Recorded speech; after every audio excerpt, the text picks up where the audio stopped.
Hey, everybody. Welcome into the Film and Whiskey Podcast. I'm Bob Book. I'm Brad G. And we are back with another special bonus episode. Brad, how you doing, man? Dude, I'm killer, bro. I'm just doing so good. We are recording this on a Sunday evening, and it is the day before my oldest goes to kindergarten for the first time. And I am like, Woo. I am in a very tenuous emotional state right now. I still remember sitting outside the where we lived 4 or 5 years ago in Kentucky. Yeah, man. Playing on the grass. My brand new puppy just like galomping around. Man, that feels like forever ago, doesn't it? Yeah, it really does. And yet, like 2 days ago. Dude, how good is it to be a parent? It's the best. I'm really enjoying this, like thoroughly. It is an absolute blast. Today, my daughter has been in the big, like, wants to be a mama type of mode. And so she was taking this massive stuffed moose that's like pretty heavy, and she's running around the house with it, like turning on her sound machine, trying to put it in a sleep sack, and like trying to burp it and do all of the things to get it ready to go to bed. But while she's doing it, she just keeps yelling the word moose. She's just like patting it on the back going, moose, moose. And it's the best thing in the world. She's a little cheerleader, man. I get it. Yeah, she loves it, man. Yeah. So this episode's not going to come out for a few weeks, so we will be well into the school year. Yeah. But I'm in that like almost first day of school mode. Man, with my youngest today, I've been trying to get him to eat more things, and he's just refusing lately. And he loves tater tots, but he wouldn't eat his tots today. So I had to do that thing what you do with babies, and he's not a baby anymore. But like I was taking a tater tot and pretending it was an airplane and trying to fly it into his mouth. Mm-hmm. And we got to the point where it got so elaborate that we were calling what we were doing. I was calling it Top Gun, and then we had developed Tot Gun, and it was, and it got to the point where I was flying the tater tot to his mouth, and I was singing "Highway to the Tater Zone." Yep. Obviously. Like, I am fully embracing dad mode at this point. Call you Bob Cruz. Yeah, that's right, man. Well, hey, we are not here to just wax poetic about fatherhood, although it is wonderful. We're here to drink some whiskey and to talk movies today. And Brad, you had a really great idea for how to frame today's episode. Why don't you break it down for us? Yeah, so for our patrons this season, we are going to be doing a bonus series where we rate the directors that we've been watching. So if you've been listening to the podcast this season, you know that we are going director by director, doing 3 to 4 movies from each director, just as a bunch of little mini-series. And as we conclude those series, we're going to be releasing bonus content for our patrons, which you can become one if you'd like, patreon.com/filmwhiskey, where we rank the directors on out of 50, just like we do our whiskey. There's going to be 5 categories. We'll give them scores out of 10.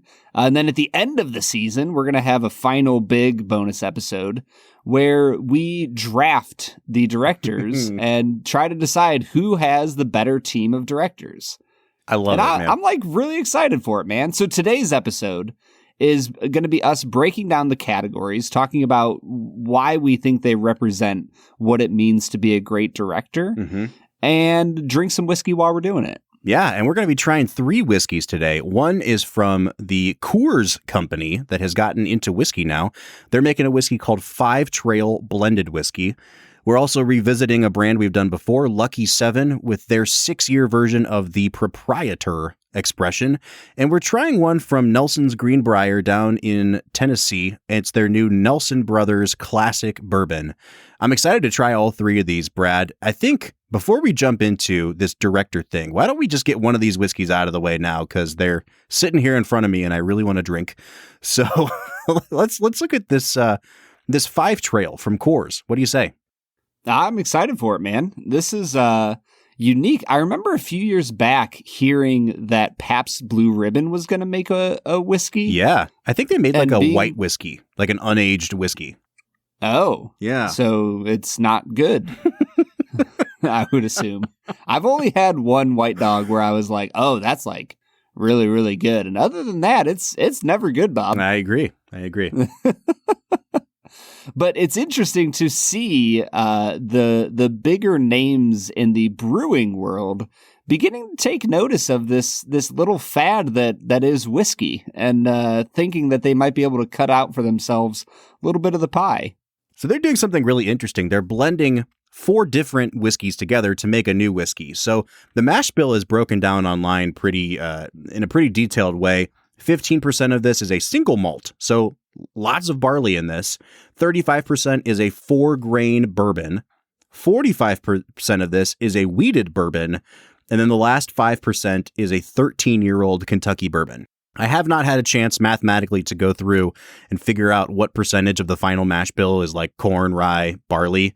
But I'm really intrigued, Brad, by this 15% barley, single malt in here. And I'm interested to see what comes of it. So let's try this together, Brad. What are you picking up on the nose of this 95 proof whiskey? Honestly, the single malt kind of comes through somewhat quickly. Mm-hmm. I get almost like a little bit of an oatmeal flavor coming through on my nose. It's got some vanilla and brown sugar and finishes with a little hint of caramel. It's not incredibly complex, but those oatmeal notes are really nice to start with.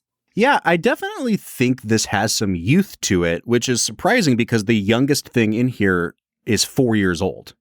So I'm trying to figure out where that hint of youth is coming from. Again, it may just be the way that the barley is kind of playing around in here, because sometimes we get those notes on single malts, especially American single malts. Mm-hmm. I like it, but it has very subtle bourbon notes plus malt.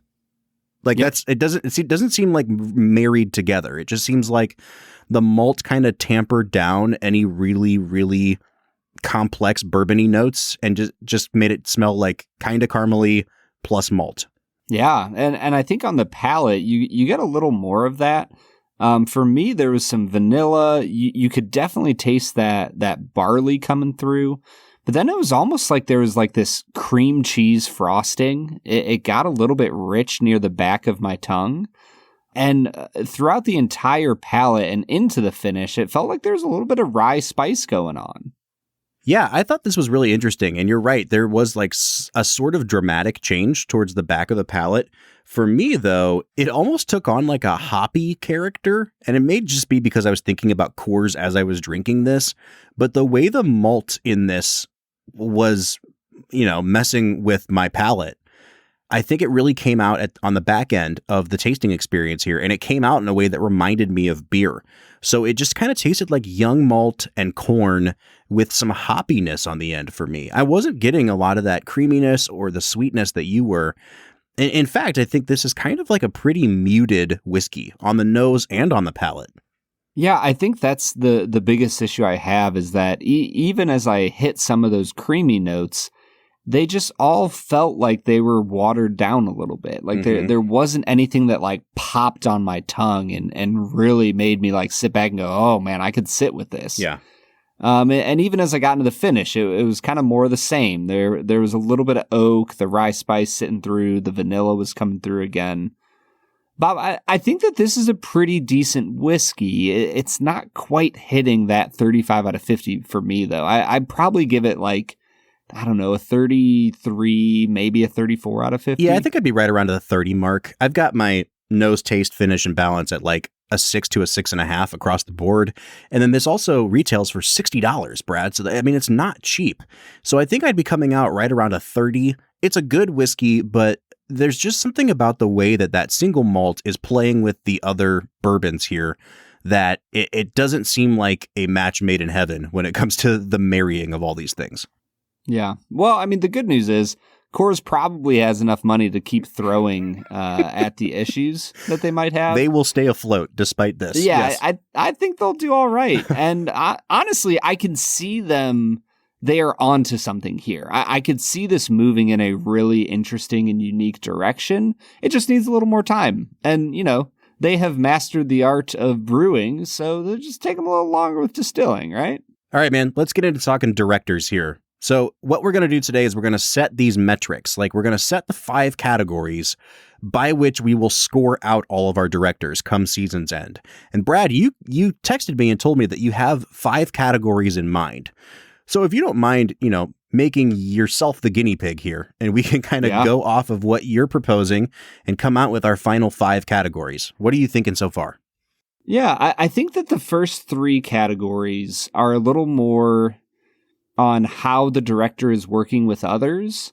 And then the last 2 feel like they're much more reliant on the director alone. Do you want me to list out the 5 or just give you one and we'll talk about that? Let's go one by one. Okay.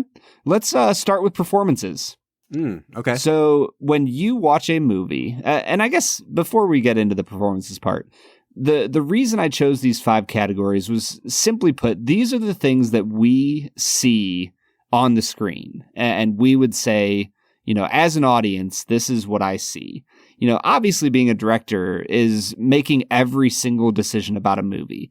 It's making costuming decisions, and do they wear blue or cerulean blue in this picture, so on and so forth. We're not here to talk about all of that because there's a lot of stuff there that goes into making a great director.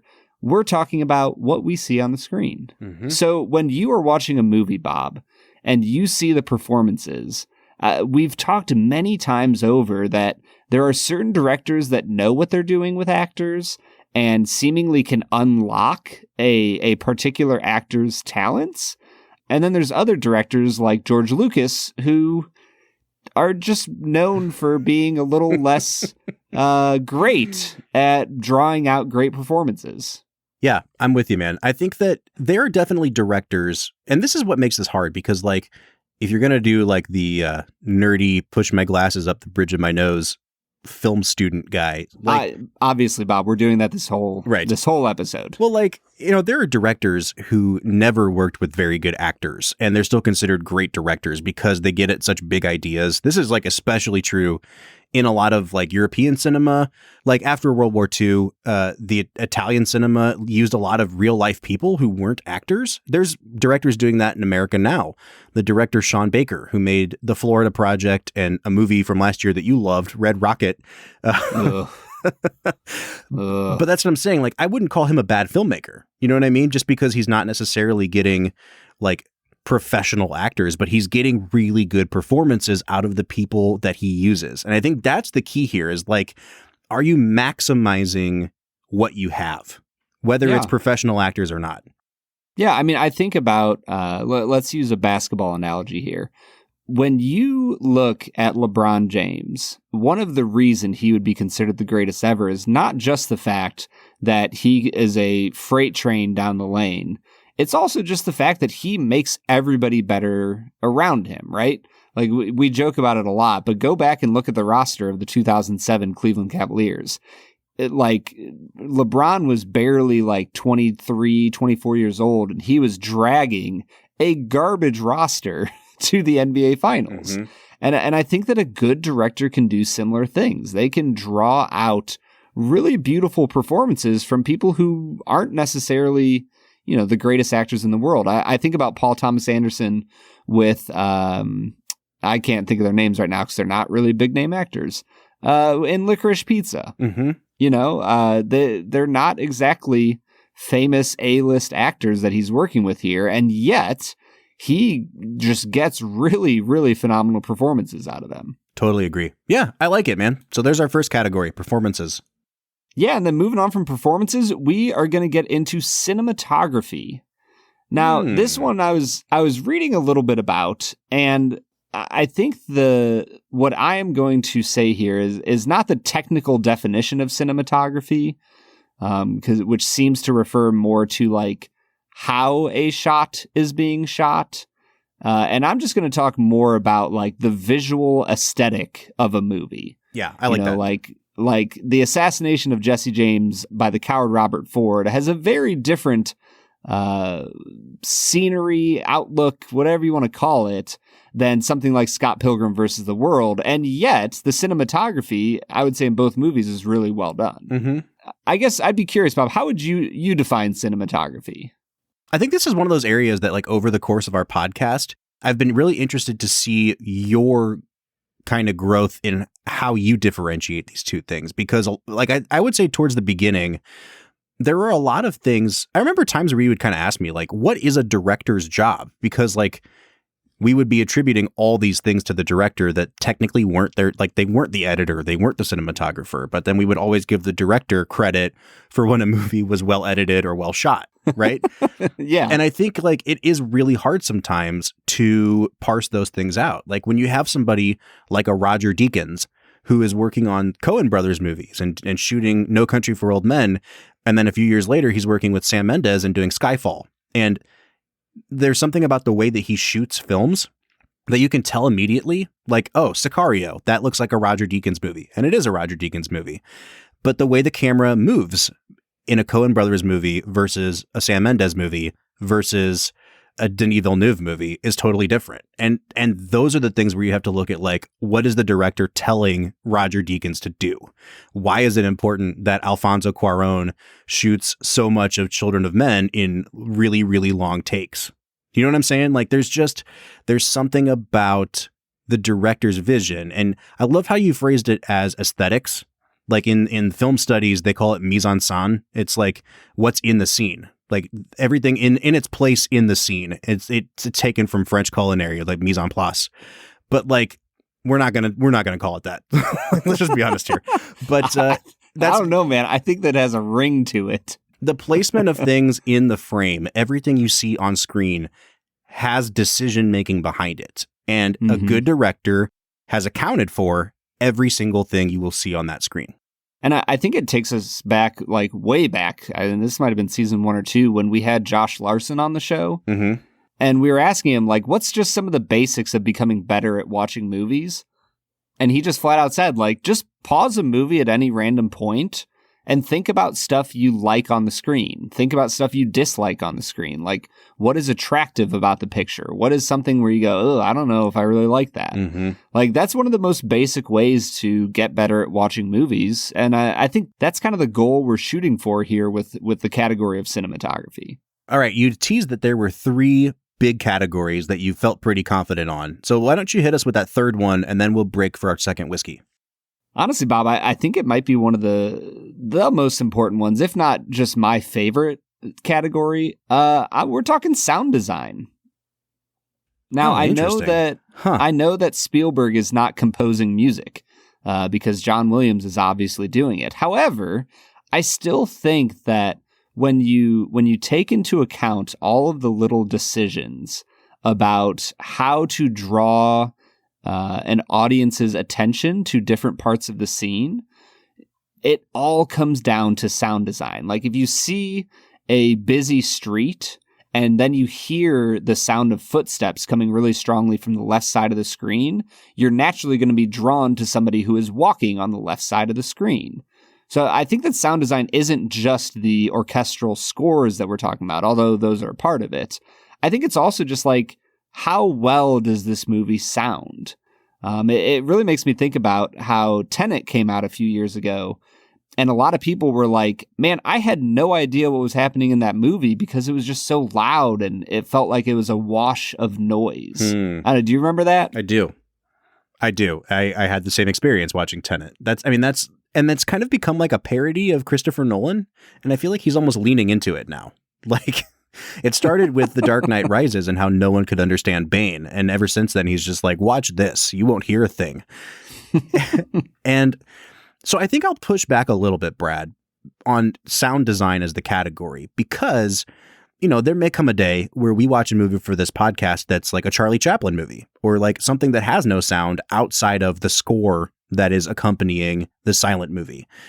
And I would never in a million years call the masters of silent cinema like bad directors because they're not using sound design. You know what I mean? But I think what we could do is we could kind of combine the sound editing and the sound design with the editing of the movie itself. Like if you're Scorsese and you're working with Thelma Schoonmaker, what she's doing to cut pictures together and what your sound editors are doing to cut sounds together, the way that in The Ring with Jake LaMotta, the sound completely drains out. The way that on the beaches of Normandy in Spielberg's Saving Private Ryan, you get that muffled sound effect as Tom Hanks is disoriented. Like, sound design totally plays into that, but so does the editing of the pictures. And I think maybe the way to talk about this is like, what is the structure of the movie? I think maybe structure is a more kind of broad term we could use, but meaning like, how are they putting their movies together? And why is it important that they're putting them together that way? Would you say that the overall category would be structure, or would it be sound structure? Because I think the key of what I'm trying to get at here is that the three categories I've suggested so far are: who am I watching on screen? What am I seeing on screen? And what am I hearing coming out of the speakers? Like, and that's kind of the gist of what I'm going for. Do you feel like structure is accounting for plot structure and dialogue and everything, or is it focused on then sound? Maybe I think the way we should say it is editing, and we can imply visual and audio editing in that, because like, that's what I'm trying to get at is there are great directors who never had to deal with sound ever. Do you know what I mean? Like, I don't know if you can make sound a criteria for what makes you great, but like, I'm with you in that the way that images and sounds are cut together is part of what makes a master director into a master director. So like, would you be willing to just call it editing and make it like all encompassing? I will, with the caveat, I just want it to be known that I think that appealing to directors from the 1920s is reaching a little bit. I'm going to make you watch so many Charlie Chaplin movies now, dude. I'm in, man. I would love to watch Charlie Chaplin, but I feel like it's reaching a little bit to be like, well, we can't leave out all those great silent film directors. Your impression of me is getting better and better by the day. It is. All right, I've man. been practicing. Let's take a break. Let's try this second whiskey. I say we go for this Nelson Brothers Classic Bourbon. What do you say? Yeah, I'm excited for it, man. All right, so this whiskey is a blend of straight bourbon whiskeys. It clocks in at 93.3 proof. It is corn, rye, barley, mash bill. It comes from Nelson's Greenbrier out of Tennessee. I'm really excited to try their their flagship product one of these days, Brad. But this is a new expression that they just launched. They've got one called the Classic Bourbon and one called the Reserve Bourbon. This one is more of an entry level, more affordable. They sent us a bottle to try, and so this is the first thing from this distillery that we are ever reviewing on this podcast. Brad, what are you picking up on the nose here? This one has a really dusty toffee kind of feel to it. There's just this, it's not a funk. There's just kind of a very unique quality to it that I'm going to call dusty for now. And on the back end of the nose, I almost got a tiny bit of like an earthy kind of clove feel. It's a pretty unique nose. I'm really interested here.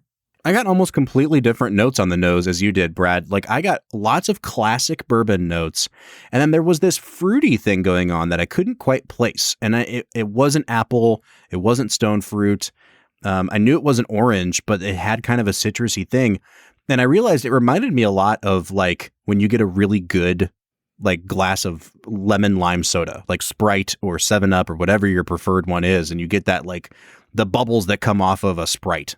And I really got that here. It was lemon lime soda on top of bourbon. I was really digging it, man. Like if I had to score it out, I would say that's like an 8 out of 10 on the nose for me. Yeah, I liked the nose a lot, and I really liked the palate. For me, that's where the fruitiness started to come out. I got like a little bit of a peach, like a vanilla peach feel, along with a little bit of nuttiness. I think that dusty nose turned into a bit of a peanut feel for me. It's definitely unique, the movement from fruitiness into a nuttiness that I really like so far. Yeah, for me, this was a little bit thin on the very front of the palate and kind of watery. But once it hit the mid palate, it really opened up into nice, round, bourbony notes. This one was kind of spicy. Like it had a lot of black pepper on it. And then towards the back of the palate, lots of cinnamon for me. Like it really developed into baking spices. Totally different from the nose, but still really good.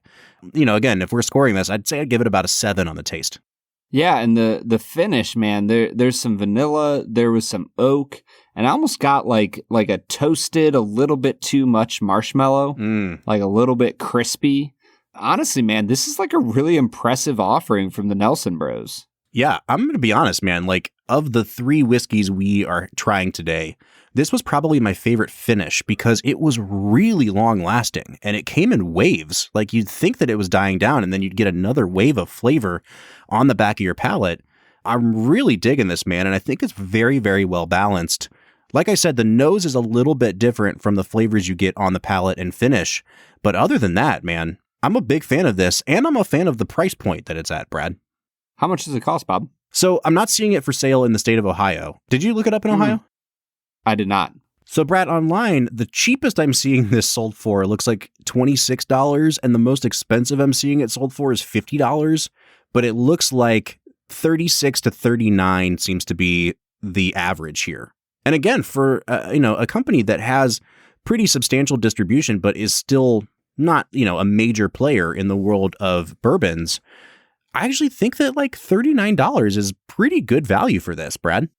Yeah, I would definitely say so. I am really liking this a lot. I think I'd probably come out to like a 37, 38 out of 50 and would definitely recommend people try. Yeah, this is like 7.5 to 8.5 across the board for me. Really, really digging this one. Thank you so much to Nelson Brothers for this. Brad, let's finish out your categories for what makes a great director. What do you say? Yeah, let's get to it, Bob. All right, Brad, hit us with your remaining 2 categories for what makes a great director. Yeah, so the 4th category that I want to go for here, I'm going to call cohesion. And the thought behind that is like, how well does the movie work within itself? Like, does the story make sense? Does the character arc make sense? There's certain movies where all of a sudden you're like 75% of the way through the movie and your main character makes a very big capital C choice. And you're like, that doesn't feel like the person I've been watching for the last hour and a half, Mm-hmm. And so like, it's stuff like that I'm talking about with cohesion. I think it would also be like cohesion of vision, cohesion of, is it stylistically the same throughout? Yeah. But I don't know. What do you think? Yeah, I like it. It's like cohesiveness, but also consistency. You know what I mean? Yeah. Yes. Yeah. So here's the thing. And like, there's certain types of directors that I've never been on board for. And it's usually the ones that are like way out there surrealists or people like David Lynch, who really does make surrealistic movies where it's like the point of the movie is to be off the wall and have weird, surprising things happen that don't make sense. And I'm like, I don't know how to evaluate this. Like, how do I know what is good and what is not? And that's part of what brought up our discussion of Stanley Kubrick when we did 2001. I think sometimes people just never entertain the idea that people who are certifiable geniuses can also just make a bad movie. You know what I mean? Like, we give people passes when their vision doesn't have cohesion. And I really like having this as a criteria, Brad. It's not to say that your movie is predictable. It's not to say that we're not going to hold the writer accountable, because I think you could give Scorsese or Spielberg a dog turd of a script and they can still direct the hell out of it. And you'll know that the faults with that movie are with the script and not with the director. So I like the idea of like a uniformity or consistency of vision. And I really, if you want to call it cohesion, let's go for it. I really like that. Yeah, and I think that cohesion kind of takes into account what I mentioned earlier, as far as like the director is the one who has final say on everything. Mm-hmm. And I think that cohesion kind of gathers up that category into one. All right, so that's 4, and I think we're in pretty good agreement so far. What would you say is the 5th criteria? Yeah, our final category that we will score our directors on, I think I'd like to just call originality. Like, obviously the person who writes the script has a large piece in this, but like the vision of a director can just be wholly original. Mm-hmm. Like when I think about Jaws, that for its time was just absolutely crazily different than anything you were seeing in the summer, when movies were coming out. And so I think the originality there is huge. And you can look back on it and be like, oh yeah, well, every horror movie has been based off it since. And that doesn't take away from originality. If anything, it probably knocks the score up a few points because everyone has copied it. Mm-hmm. And so I think originality is just basically like, will this director take risks? Will they take on a movie that doesn't line up with, every other movie that's coming out at the time? Like, I would call Iron Man a more original film because there had not been a ton of superhero movies like it made before that, other than Spider-Man. But as we move later in the MCU, it becomes less and less original. So, yeah, I think originality is a really huge part of being a great director. Totally agree. And like, I watched the most recent Doctor Strange movie the other day that Sam Raimi directed. Like, they got Sam Raimi to come out of superhero retirement to make this MCU movie. And people did not like that movie. And I'll be honest, like, it wasn't a great movie, but it's because the script was awful. And like, everything in the MCU has just become a commercial for what's coming next. But he directed the hell out of that thing. It is like so much fun. It is a throwback to those like funny and also gory 90s horror movies that he used to make that he hinted at with the Spider-Man films. Like, you can see the originality there. And that's what I love about a good director is like, whether or not they actually have a hand in writing the movie, do they have a unique visual style? Do they have a unique visual voice? When we watched a movie like If Beale Street Could Talk, you had never seen a Barry Jenkins movie before, but like, it's obvious that the person behind the camera has a very unique style and knows exactly what they're doing with how they put those images on the screen. And I think it's like, we just got done with Spielberg. He had a hand in writing so many of those movies, and that's why they're so heavily the father-son dynamic or the divorced parents dynamic. But he also finds a way to communicate those themes visually that even if those things weren't there on the page, they're in the final film because Spielberg put them there. You know what I mean? Yeah. And you're totally right. Like, a really great director, whether or not they wrote the movie, finds a way to get their own voice and their own experiences onto that screen. Yeah, Bob, I think that kind of wraps up our 5 categories here, which means we need to jump into this Lucky 7 6-year proprietors blend. Yeah, man. So this is our second time having Lucky 7 on the show. It's been probably 2 years since the last time we had them on. This is a sourced whiskey that is, produced by Lucky 7 Spirits. It clocks in at 120.6 proof. It is 6 years old. It retails for $85. Now, again, if you listen to our first episode about Lucky 7, we go in much greater detail. This is intended as a high-end whiskey, kind of in the similar vein as we tried Blue Run around that time as well. I really love what Lucky 7 is doing. They've got the best packaging in the game as far as I'm concerned. Like, they're really, really killing it over there. They also made the Coin of Destiny. Oh, they did. I forgot about that. That is the coin that I flip every single time, partially because it is a whiskey company and their logo has an old style real player on it. Yeah, all their packaging, like the label on the front of the bottle is shaped like an old movie ticket. If you peel the label off, there's a QR code to scan, and they have like a promotional movie that they made about each expression. They're just a really cool company. And I have to say, this is the best whiskey we've had from them yet. And we had like, I think a 12-year last time, but this 6-year, dude, is like... It's so good. Like mind-blowingly good. I like to pretend like I'm drinking it as we go, but we all know I drink in advance. This Lucky 7 is bonkers delicious, Bob. Yeah, totally agree, man. On the nose, really, really beautiful. I got a ton of red apple. I got a lot of cola. And then those baking spices really come through. It's just like, it is a solid bourbon that you can tell they've extracted like every last bit of flavor out of that barrel. It's just like super concentrated, super potent. I love it. Yeah. For me, it was vanilla. And then, like you said, it was almost like a cherry cola. And then a little bit of almond kind of underlaying it with some spices that I was like, man, this nose is amazing. When I got into the palate, shoot, man, it was creamy. It was almost like a cherry cordial. Yeah. There were like candied chestnuts. Dude, I can't say enough about this whiskey. I'm sorry, was that candied chestnuts? Yeah, dude. Oh, all right. You never had a candied chestnut? I have never even heard of a candied chestnut before. Oh, dude. Come on, man. All right. So for me, I got lots of cherry, like a black cherry, lots of oak, The black pepper was definitely there. On the back end for me, the sweetness came out, and it wasn't quite a caramel as much as it was almost like a creme brulee, like that you have to tap into to break up all that on the top, the crust on top. Super duper good, man. I really loved it. You were 100% right calling it creamy. I think that's the word for it. On the finish, this is where, if I'm going to ding it, it dropped off on the finish because the more tannic and bitter notes took over for me.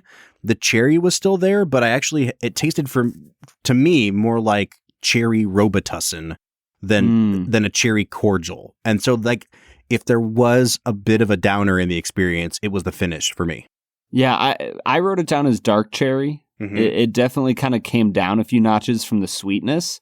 I didn't mind that though. I enjoyed it. It got oaky on the finish. Some of the caramel and vanilla stuck around.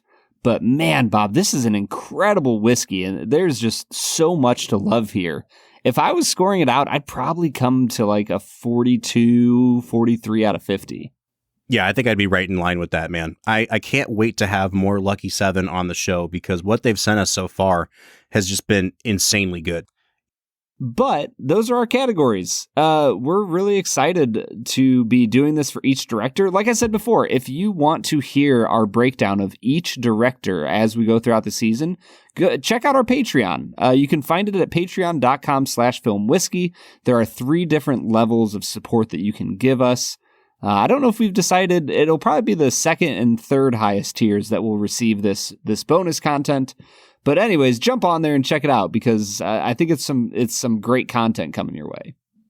Yeah, Brad, and before we get out of here today, I do want to draw our listeners' attention to the end of this season. We mentioned it a few episodes back in our season 6 preview, but we're going to be doing a listener pick for our last series of a director.